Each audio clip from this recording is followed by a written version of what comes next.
If you travel into the capital of Hungary, you're going to have a great time. And I'm going to help you have an even better time by giving you a few tips and ways that you can save money and make your life easier. So let's get right into it. This is Budapest on a budget.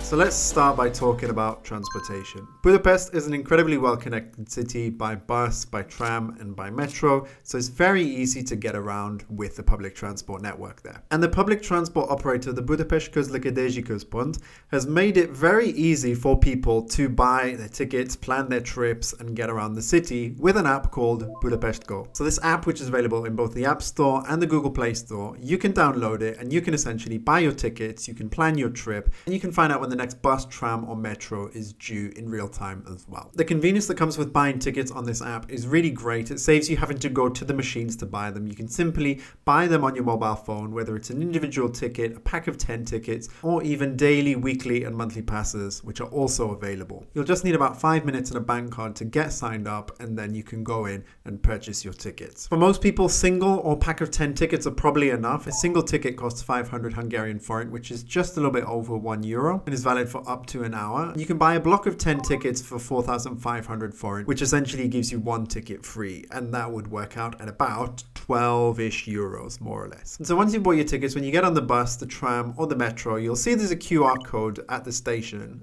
or on the bus, or on the tram, and you'll simply select the ticket you're going to use from your phone, which will open the camera app, and then you'll simply scan the QR code, and that will validate your ticket. So super easy, super convenient. Just a couple of things to keep in mind with this though. I would recommend you do the sign-up process before you go out and get on the public transport, because getting on the bus or the metro and trying to sign up in the 5 minutes can be a bit hectic, especially if there are a lot of people on the public transport.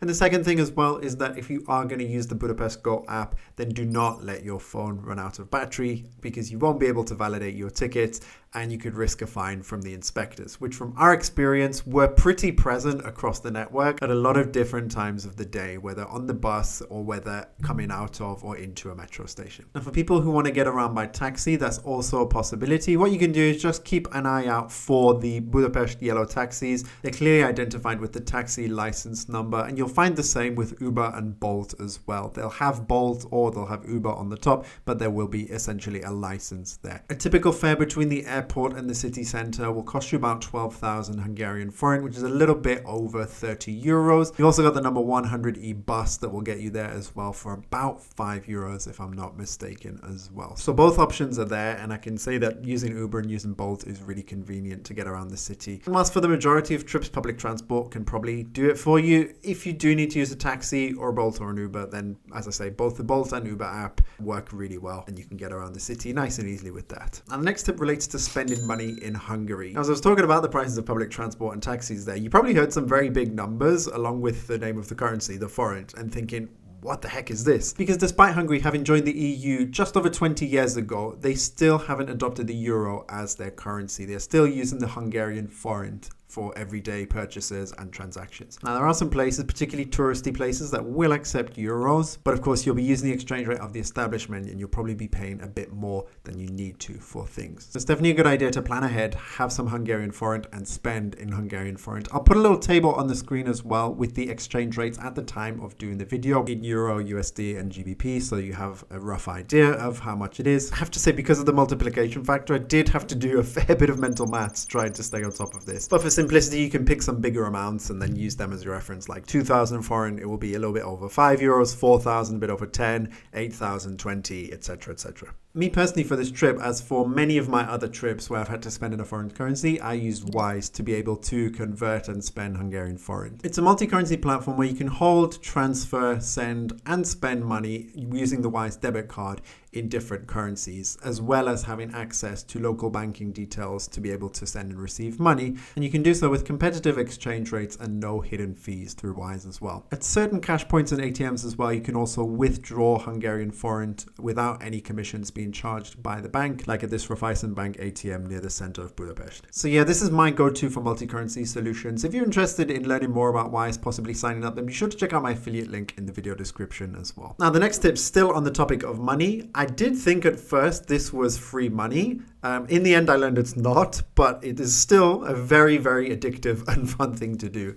And that's recycle bottles. Very similar to a German system. How it works in Hungary is that when you buy a bottle, whether it's glass or plastic, you'll see there's a little logo that says 50 HUF, 50 Hungarian Forint, which is about 10 to 15 euro cents. And so what that essentially means is that when you buy that bottle, there's kind of a deposit concept charged as part of you purchasing that. So let's say the bottle costs 150 Hungarian Forint. That means 100 Forint is for the water and 50 Hungarian Forint is kind of the deposit that's charged for the bottle. And how this works is they're essentially recycling banks across the city. You'll see the word REpont on them. You'll most commonly find them in supermarkets, but not every supermarket has them. And so essentially you'll take your bottles, go to the recycling point, you'll put them in, and the system will essentially recognize them and it will return you that deposit of 50 Hungarian Forint. Either in the form of a voucher that you can take into the supermarket and then have it essentially discounted from your next shop, or if you download the REpont app, you can essentially link a bank account to it and get it refunded through the app. And from my experience and observations, people take this really seriously as well. Like, we've seen queues of people at those machines, and these people had, 3 or 4 bags full of plastic or glass bottles, and they were getting up to 3,000, 4,000 Hungarian Forint back from recycling these bottles. That's like 10 euros they're getting back essentially. So yeah, definitely don't throw away your bottles and get these vouchers and deposits returned through the REpont system when you go there. One thing I should say though is that it only works with Hungarian bottles. We drove back to Budapest for our flight home from Croatia with bag full of bottles from Croatia as well, only to find out that the Hungarian system doesn't recognize them, and essentially we couldn't get the 50 Hungarian Forint per bottle for that. So that was quite a disappointment, but now you know. Now let's talk about one of the most popular things to visit and do in Budapest, which are the thermal baths. And so the biggest, probably the most well-known public thermal baths as well is the Chimney thermal baths. And so entry tickets can be quite expensive. At the low end, for the most basic experience, from Friday to Sunday, you're looking at 14,000 Hungarian Forint per person, which is about 35-40 euros per person. So it can be quite an expensive day out. However, at the Chimney baths as well, from Monday to Thursday, the price is a little bit cheaper. It's about 12,000 Hungarian Forint. So 30 to 35 euros. So you could save a little bit of money by going through the week from Monday to Thursday. Now, even though we stayed in Budapest for a week, when we did go to the thermal baths, we didn't go to Chimney. We actually went to a much smaller one called Szent Lukács, which was on the Buda side of the Danube. It was on a much smaller scale, but definitely still gave you the thermal baths experience in Hungary. And the price was much, much cheaper than the Chimney baths as well. Only 6,000 Hungarian Forint per person for the day. So that's only about 15 euros per person. You're saving about 50% versus the Chimney baths. And there is a way to get it even cheaper at the Szent Lukács baths as well, which is if you go in the final 2 hours of the day, you can essentially get an end of day price, which is 3,600 Hungarian Forint per person. So that would work out at about 8 or 9 euros per person. So a much cheaper way to have the thermal bath fun experience. And the last tip I'm going to give you is regarding the famous Hungarian chimney cakes, which are absolutely fantastic and you must try, but don't fall into what has been dubbed a tourist trap. So an authentic Hungarian chimney cake takes a cylindrical form essentially, and is essentially coated and cooked with cinnamon. And that is pretty much an authentic Hungarian chimney cake. Now, you shouldn't expect to pay more than 1,800, 2,000 Hungarian Forint for this. Maybe a little bit more depending on where you go, but that is the price of a proper chimney cake from Hungary. What you will see around the city though are many chimney cake shops that offer a chimney cake in the shape of a cone that can be filled with Nutella, white chocolate, ice cream, all these kind of things, which will cost you quite a bit more. You're probably looking at 3,500, maybe 4,000 Forint for that. Whereas an authentic one might cost you around 5 euros or so, whereas a touristy one might cost you more in the range of 8-9 euros. That said though, I did try both the touristy chimney cakes and the OG chimney cakes, and both taste amazing. And whilst many Hungarians may see it as blasphemous against the chimney cake to fill it with ice cream and put chocolate sauce on it, I have to say, it still does taste really good. Sorry, Hungarian friends. Anyways, guys, those are my top tips to save money and have a convenient and pleasant stay in Budapest. Hope you liked this video. Leave a comment and let me know if you've been to Budapest, how was your experience, and if you have any tips that you would add to this list as well. And if you like this content and you want to see more about moving to Hungary as a non-EU national, or if you want to find out about my trip to its neighbor Slovenia, then be sure to check out these 2 videos here. Till next time, I'll see you on the next one, and let's get this money.